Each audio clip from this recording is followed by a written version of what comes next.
Hi everyone, I'm Simran and this is Uswa and we're going to be chairing DISEC this year at LUMUN. Um, this is just a video to set out certain expectations that we have of all of you and to lay down the groundwork for the conference this year, especially because it's online. First off, we're very excited to see you all and to have you with us for the next 4 days of the conference. And we really hope that the online platform does not compromise on the quality that we get to witness every year at LUMUN. With that, this video is going to be it's going to be a short snippet of what we expect from you guys stepping into DISEC. I think one of the primary things that me and Usla have talked about is that considering that our topic is about Afghanistan and it stands as an unresolved crisis as of now, the situation is continuously evolving. We expect you to step in with a very definite, a very intricate understanding of the stakeholders, the many stakeholders present within the issue, the relationships they share with one another, the many different facets of the problem, and the possible solutions it could pose, right? So we think it is very important to have that in-depth understanding coming in, because as the situation changes, even with events that you might not have anticipated coming to the conference, we want you to be able to adapt to those and come up with solutions or responses on the floor, right? Yeah, definitely. And plus, I think one of the key things with the Afghanistan conflict, which makes it so unique and to study and so dense, is the fact that there are so many stakeholders and there's so much history. So there are two things that are key here. One is contextual knowledge.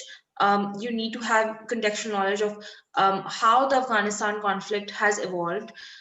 Secondly, because there are so many stakeholders, if you are up to date about the dynamics of these stakeholders, the kind of power dynamics, power relations that they have, the kind of negotiating power stakeholders in Afghanistan have with the United States of America, that will give you an edge within the committee. So for us, what matters is how you look at the Afghanistan conflict with nuance, because we understand, and while we were deciding on this topic as well, we understand that this topic is close to our hearts because of the geographical proximity to Afghanistan, because we have ourselves been affected by the Afghanistan war.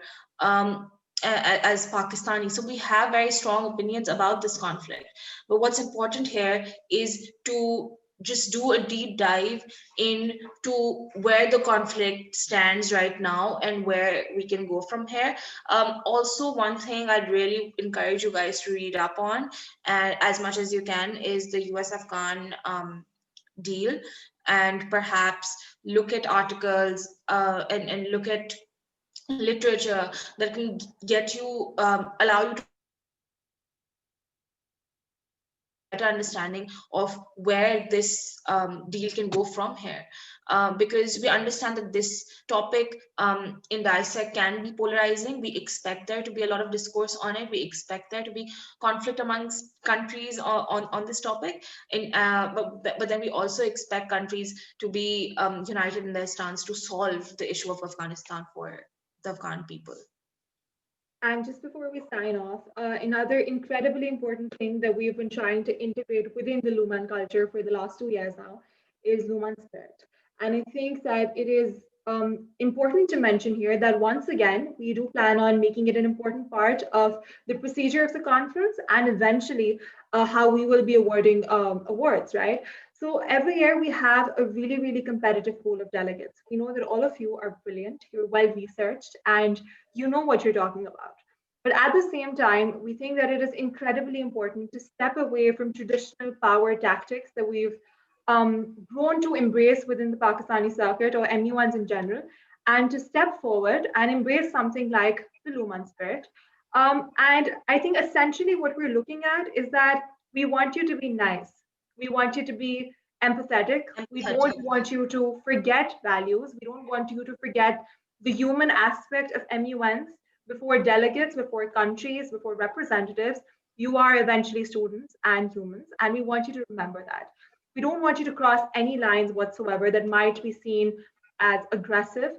And I think the crux of, so the LUMUN spirit is it is up for a subjective interpretation, but I think the crux that we want you to uphold is that just try to be as hospitable, just try to be as nice as you possibly can in the committee. It is not only on the dais or the chairs to create a friendly or conducive environment. It is as much of the delegate's responsibility.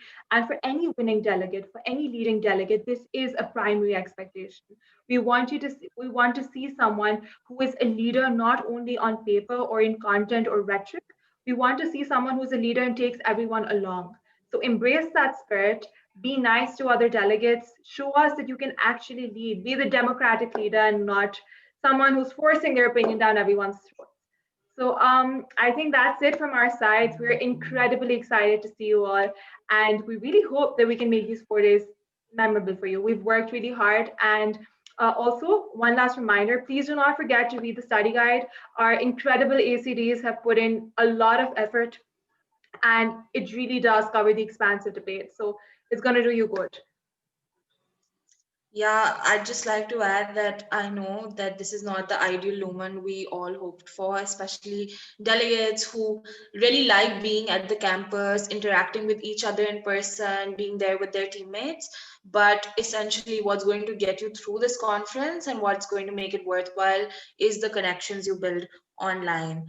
And those will only work, that will only work out if you align your behavior within the committee with the Lumen spirit.